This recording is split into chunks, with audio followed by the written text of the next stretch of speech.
नमस्कार दोस्तों, मेरा नाम मुकेश कुमार है और मैं एक बार फिर आपको लेकर आया हूँ दिल्ली के ऐसे स्मारक के पास जो अपने आप में ही एक बहुत बड़ा इतिहास छुपाए बैठा है। जी हाँ दोस्तों, एक ऐसी इमारत जिसकी खूबसूरती को देखकर ताजमहल बनाया गया।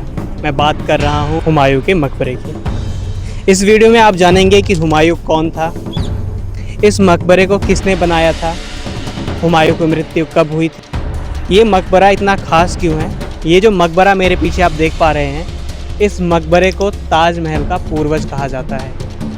और ताजमहल का पूर्वज ये क्यों कहा जाता है, इस वीडियो में हम जानेंगे। वीडियो के लास्ट तक बने रहना, क्योंकि इस वीडियो में आप इतिहास के कई ऐसे रहस्यों के बारे में भी जानेंगे जो शायद ही कभी आपने जाना होगा या सुना होगा। हुमायूं मुग़ल साम्राज्य के दूसरे बादशाह थे। ये बाबर के पुत्र थे। 1530 में जब बाबर की मृत्यु हो गई तो हुमायूं दिल्ली की गद्दी पर बैठे। हुमायूं का पूरा नाम नसीरुद्दीन मोहम्मद हुमायूं था। हुमायूं शब्द का अर्थ होता है भाग्यशाली।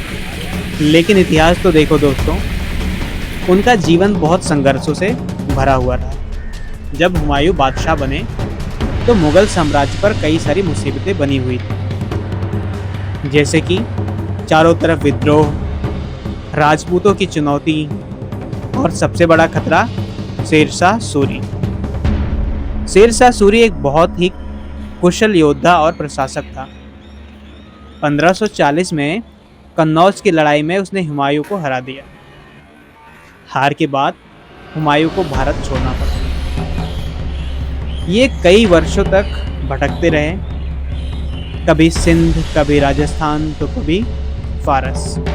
कहा जाता है कि जब हुमायूं फारस पहुंचे तो फारस के बादशाह ने हुमायूं की मदद की, उन्हें अपनी सेना दी। उस सेना के साथ हुमायूं ने फिर से अपनी ताकत वापस पाई। तो उन्होंने लगभग 15 साल बाद 1555 में हुमायूं ने दोबारा दिल्ली पर कब्जा कर लिया। सोचो, जिस बादशाह ने अपने पूरे जीवन भर संघर्ष किया हो, तमाम युद्ध लड़े हों, अपनी शक्ति को फैलाने के लिए उसने न जाने कितने खतरों का सामना किया हो, और उसकी मृत्यु एक आम दुर्घटना से हुई। शायद आप भी सुनकर शॉक हो गए होंगे, लेकिन किस्मत को कुछ और ही मंजूर था दोस्तों। हुमायूं की मृत्यु किसी युद्ध में नहीं हुई, उनकी मौत एक दुर्घटना में हुई। जनवरी 1556 में हुमायूं दिल्ली में स्थित अपने पुस्तकालय की सीढ़ियों से गिर पड़े। कहा जाता है कि वे शाम के समय पुस्तकालय की छत पर थे, तभी अचानक की अजान की आवाज़ सुनकर वे जल्दी जल्दी नीचे उतर गए। सीढ़ियों पर उनका पैर फिसला और वो बुरी तरह से नीचे गिर गए। अब अगला बादशाह कौन बने? तो हुमायूं के मृत्यु के बाद अगला बादशाह अकबर को बनाया गया। लेकिन दोस्तों, उस समय अकबर की उम्र मात्र 13 वर्ष ही थी। एक 13 वर्ष के बालक को पूरे भारत का साम्राज्य सौंप दिया जाए, उसे पूरे मुग़ल साम्राज्य का बादशाह बना दिया जाए। दोस्तों, हुमायूं अकबर के पिता थे, तो हर किसी को लगता है कि ये हुमायूं का मकबरा ज़रूर अकबर ने बनाया होगा, लेकिन ये गलत है। हुमायूं का मकबरा उनकी पत्नी बेगा बेगम ने बनवाया था। उन्हें हाजी बेगम भी कहा जाता है। पति की मृत्यु के बाद उन्होंने तय किया कि हुमायूं की याद में एक भव्य मकबरा बनाया जाए। इस मकबरे का निर्माण लगभग 1565 में शुरू हुआ और इसे बनाने में करीब 8 से 9 साल लगे। मकबरे का डिज़ाइन फारसी वास्तुकार मिराक मिर्ज़ा गियास ने तैयार किया। यह भारत का पहला ऐसे विशाल मकबरा है जिसको बनाने में लाल बालुआ पत्थर और संगमरमर के इतने विशाल पैमाने पर उपयोग किया गया है। अब जानते हैं इस मकबरे की सबसे खास चीज़, जो कि इसकी वास्तुकला है। हुमायूं टॉम को देखकर ऐसा लगता है कि मानो कोई शाही महल हो। यह मकबरा एक ऊंचे चबूतरे पर बनाया गया है। इसके चारों ओर विशाल बाग हैं। इस बाग के डिज़ाइन को चारबाग शैली में बनाया गया है। चारबाग शैली फारसी वास्तुकला से प्रेरित है। इसमें पूरे बाग को 4 हिस्सों में बांटा जाता है। बीच में पानी की नहरें और रास्ते बनाए जाते हैं। और दोस्तों, बाद में यह शैली ताजमहल की वास्तुकला में भी उपयोग की गई है।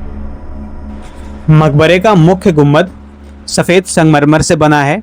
मकबरे में कई मेहरबां हैं, जालीदार खिड़कियां हैं और सुंदर नक्काशी भी देखने को मिलती है। जब सूरज की रोशनी इस पर पड़ती है तो यह बेहद खूबसूरत दिखाई देता है। इस इमारत की सबसे बड़ी खासियत है संतुलन। अगर आप इसे सामने से देखें तो आपको दोनों तरफ की बनावट एक जैसे ही दिखेगी। और दोस्तों, आगे चलकर यही मुगल वास्तुकला की पहचान बनी। आज पूरी दुनिया से हजारों लोग इसे देखने के लिए आते हैं और हर रोज लोगों की लंबी लंबी कतारें लगी होती हैं। दोस्तों, अगर हुमायूं का मकबरा नहीं बनाया जाता तो शायद आज दुनिया का 7वां अजूबा जो कि ताजमहल है वो भी नहीं बनाया जा सकता, क्योंकि ताजमहल का जो पूर्वज माना जाता है वो हुमायूं का मकबरा ही माना जाता है। ताजमहल के निर्माण से लगभग 80 साल पहले इस मकबरे को बनाया गया था, क्योंकि जिस प्रकार से हुमायूं का मकबरा चारबाग शैली में बनाया गया है, यही देखते हुए ताजमहल को भी चारबाग शैली में ही बनाया गया है। इसी वजह से हुमायूं के मकबरे को ताजमहल का पूर्वज ही कहा जाता है। दूर से जब हम किसी मकबरे को देखते हैं तो हम सबके मन में होता है कि इस मकबरे के अंदर क्या है। तो दोस्तों, मकबरे के अंदर मुख्य कक्ष के ऊपर हुमायूं की प्रतीकात्मक कब्र मौजूद है, लेकिन असली कब्र नीचे तहखाने में स्थित है। यह मुगल परंपरा का हिस्सा था। यहाँ पर केवल हुमायूं की कब्र ही मौजूद नहीं है, बल्कि कई अन्य शहजादों और उनकी पत्नी की भी कब्र मौजूद है, जिसकी वजह से इस मकबरे को मुगल का डॉर्मेट्री भी कहा जाता है। दोस्तों, 1857 की क्रांति हम सबको पता है कि 1857 की क्रांति का जो मुख्य रूप से नेतृत्व किया था वो मुगल साम्राज्य के आखिरी बादशाह बहादुर शाह जफर ने किया था। लेकिन जब अंग्रेज उनके पीछे पड़ गए थे तो उन्होंने इस मकबरे में आकर शरण ली थी। तो दोस्तों, इतिहास सिर्फ युद्ध की कहानी नहीं होती, इतिहास भावनाएं और विरासत की भी कहानियां होती हैं। बस हमें उन कहानियों को जानने के लिए कोशिश करना चाहिए। मेरा नाम मुकेश कुमार है। मैं आपको ऐसे ही कई और कहानियों के साथ फिर से मिलूंगा। तो अगर आपको वीडियो पसंद आई हो तो आप वीडियो को लाइक कर सकते हैं और चैनल को सब्सक्राइब करना नहीं भूलना। मिलते हैं ऐसे ही और रोचक तथ्य और कहानियों के साथ।